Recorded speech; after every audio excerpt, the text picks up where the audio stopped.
মনোযোগ দিয়ে শুনো, মন মেজাজ ভালো না থাকলে একটা গল্প বলি। এই যে মন মেজাজ ভালো না থাকলে একটা গল্প বলি। ওই যে আমাদের ওখানে পুল আছে না, পুল, তো বর্ষার সময় 5 জন মানুষ ওই পুলের থেকে পানির ভিতরে ঝাঁপ দিয়ে পড়ছে। কিছুক্ষণ পরে দেখা গেল একটারও লুঙ্গি বেঁচে নাই। কাহিনীটা কি?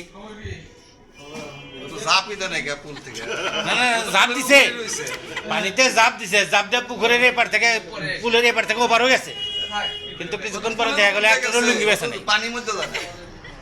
আরে বাবা, সহজ জিনিসটা বোঝে না, লুঙ্গি খুলে ঠেলাপ দিছে রে ভাই। এই জিনিসটা বোঝারই চেষ্টা করলো না কেউ। বলি একটা আর বলে একটা, তাই না? সময় তাহলে তো চলবো না। সুন্নতি বাকরি। হ্যাঁ,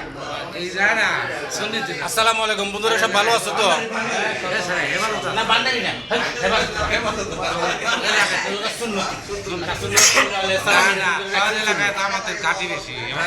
আমার এলাকায় জামাতের ঘাটি নাই, কিন্তু কাহিনী হয়েছে কি জানেন? কথা কই,